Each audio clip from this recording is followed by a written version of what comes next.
ണ്ട്. ഞങ്ങൾ വിവിധ ഇടങ്ങളിൽ ജനിച്ചു വളർത്തപ്പെട്ട പല കുടുംബങ്ങളിൽ അല്ലെങ്കിൽ പല കോളേജുകളിൽ ദൈവവചനം അഭ്യസിച്ച് ഈ ദേശത്ത് വന്ന് ഞങ്ങൾ പാർക്കുകയാണ്. അതിൻ്റെ അർത്ഥം ഞങ്ങളുടെ കുടുംബങ്ങൾ, ഞങ്ങളുടെ മാതാപിതാക്കളെയൊക്കെ വിട്ട്, ഞങ്ങളുടെ സഹോദരങ്ങളെയൊക്കെ വിട്ട് ദൈവ നിയോഗത്തിൽ കടന്നു വന്ന് ശുശ്രൂഷകൾ ചെയ്യുകയാണ്. അനേകർ ചോദിക്കാറുണ്ട്, നിങ്ങൾക്ക് വേറെ പണിയില്ലാത്തത് കൊണ്ടാണ് എന്ന്.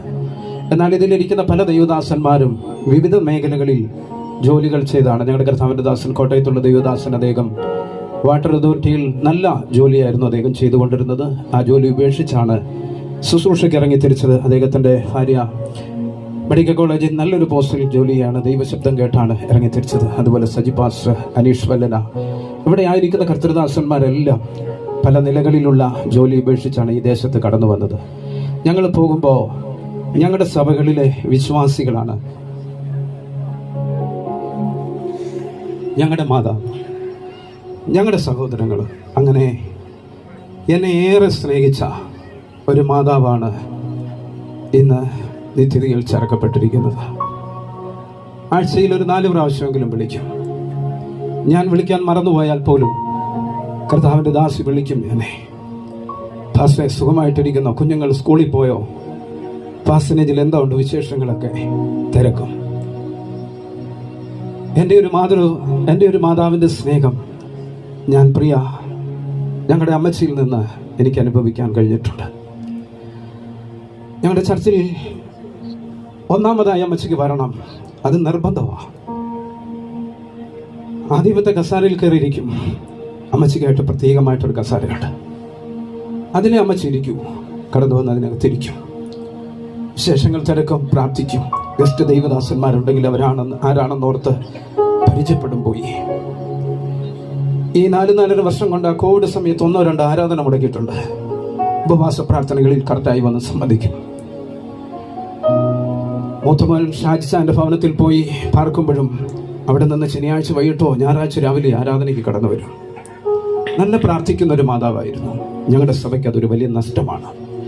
പ്രാർത്ഥിക്കുന്ന മാതാപിതാക്കൾ നമ്മുടെ ഭവനത്തിലുള്ളപ്പോൾ നമ്മൾക്ക് അവരുടെ വിലയറിയില്ല.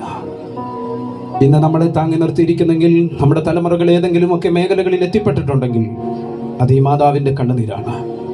എൻ്റെ ശുശ്രൂഷയിൽ എന്തെങ്കിലുമൊക്കെ ഈ ദേശത്ത് വന്ന് ഞാൻ അനുഗ്രഹം പ്രാപിച്ചിട്ടുണ്ടെങ്കിൽ വാത്സല്യ മാതാവിൻ്റെ കണ്ണുനീരും കൂടെയാണത്. അങ്ങനെയുള്ളതായിരിക്കുന്ന ഈ ആരാധന മുടക്കാത്ത, ആരാധനയിൽ എല്ലാ ആരാധനയിലും സംബന്ധിക്കുന്ന സ്നേഹമുള്ള മാതാവിന് ഇങ്ങനെ ഒരു മരണം സംഭവിച്ചോ എന്ന് പലരും ചോദിക്കാൻ സാധ്യതയുണ്ട്. ഇങ്ങനെയാണല്ലോ ഒരു അന്ത്യം. മാനുഷികമായിരിക്കുന്ന നിലകളിൽ എന്നോട് അമ്മച്ചി എപ്പോഴും പറയാറൊരു കാര്യമുണ്ട്, പാസ്റ്റർക്ക് എൻ്റെ ഇളയ മോളുടെ പ്രായമേ ഉള്ളൂ എന്ന് പറയാറുണ്ട്. എൻ്റെ അമ്മച്ചിക്ക് ഇങ്ങനെ സംഭവിച്ചല്ലോ എന്ന് ചിന്തിക്കുമ്പോൾ എൻ്റെ വാക്കുകൾ വേഗത്തിൽ നിർത്താൻ ആഗ്രഹിക്കുകയാണ്. ഇതിപ്പോൾ പറഞ്ഞില്ലെങ്കിൽ എനിക്കതൊരു വിഷമമായിരിക്കും. അമ്മച്ചി പറഞ്ഞത്, എൻ്റെ മോളുടെ പ്രായമേ ഉള്ളൂ. ഒരു ധനാഢ്യനായിരിക്കുന്ന ഒരു മനുഷ്യനുണ്ടായിരുന്നു. അദ്ദേഹം മനുഷ്യങ്ങളെ സ്നേഹിക്കുന്നതിലും സേവിക്കുന്നതിലും സഭയിൽ ശുശ്രൂഷിക്കുന്നതിലും സഭയിൽ കടന്നു വരുന്നതിലും ആത്മാർത്ഥമായ കാര്യങ്ങൾ അദ്ദേഹം ചെയ്തു പോന്നു. എല്ലാവരോടും സ്നേഹമായി പെരുമാറി. എന്നാൽ അദ്ദേഹത്തിൻ്റെ അവസാന നാളുകളിൽ അദ്ദേഹത്തിൻ്റെ ജീവിതത്തിനകത്ത് 10 ലക്ഷത്തിൽ ഒരാൾക്ക് വരുന്നതായിരിക്കുന്ന മാരകമായിരിക്കുന്ന ഒരു രോഗം അദ്ദേഹത്തിന് വന്ന് ഭവിക്കാനിടയായി. അനേകർ അദ്ദേഹത്തെ നോക്കിക്കൊണ്ട് പറഞ്ഞു, ഇദ്ദേഹം പാപം ചെയ്തത് കൊണ്ടാണ്.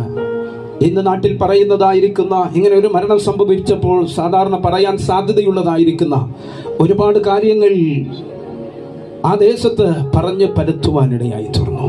ചിലർ രഹസ്യമായി പറഞ്ഞു, ചിലർ പരസ്യമായി പറഞ്ഞു. ഒരാള് അദ്ദേഹത്തോട് വന്ന് അദ്ദേഹത്തോട് ചോദിച്ചത് ഇങ്ങനെയാണ്, നിങ്ങൾ ഇത്രത്തോളം ദൈവത്തിന് വേണ്ടി നിന്നിട്ട് ഈ ആരാധന മുടക്കാതെ ആരാധനയ്ക്ക് പോയിട്ട് നിങ്ങൾക്ക് ഇങ്ങനെ ഒരു വലിയ രോഗമാണല്ലോ വന്ന് സംഭവിച്ചത് എന്ന് ചോദിച്ചപ്പോൾ ഒട്ടും നിരാശയില്ലാതെ ആ ദൈവദാസൻ പറയാനിടയായി തീർന്നു, എൻ്റെ സമയമാകുമ്പോൾ, എൻ്റെ അക്കരെ നാട്ടിലേക്കുള്ള സമയമാകുമ്പോൾ സർവശക്തനായിരിക്കുന്ന ദൈവം തമ്പുരാൻ അവിടെ നിന്ന് ഒരു ബോട്ട് ഇങ്ങോട്ട് അയക്കും. അത് ക്യാൻസർ ആവാം, പലവിധ രോഗങ്ങളാകാം. ഇതുപോലെ അപകട മരണങ്ങളാകാം. അദ്ദേഹം പറഞ്ഞു നിർത്തിയത് ഇങ്ങനെയാണ്: ആ ബോട്ട് ഇങ്ങോട്ട് അയക്കുമ്പോൾ ഞാൻ അതേത് തടി കൊണ്ടുണ്ടാക്കിയതാണെന്ന് ഞാൻ ചോദിക്കാറില്ല. ഞാൻ അതിൽ കയറി എൻ്റെ പ്രാണപ്രിയനായിരിക്കുന്ന കർത്താവിൻ്റെ സന്നദ്ധിയിലേക്ക് ചെല്ലുക എന്നുള്ളത് മാത്രമാണ്. മാതാവിനെ കാണാൻ എനിക്ക് കഴിയാതെ ഞാൻ പതറി നിന്ന നിമിഷങ്ങളുണ്ട്.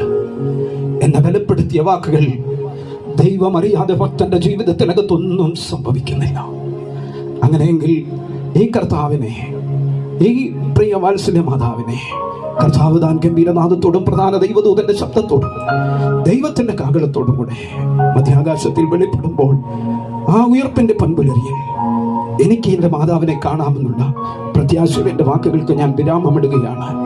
കടന്നു വന്ന് എല്ലാവരും ദൈവം അനുഗ്രഹിക്കട്ടെ. തുടർന്നുള്ളതായിരിക്കുന്ന സമയം അല്പസമയമാണ് നമ്മുടെ മുമ്പിലുള്ളത്. വിശുദ്ധ ചുംബനം കൊടുക്കാനുള്ളതായിരിക്കുന്ന സമയമാണ്.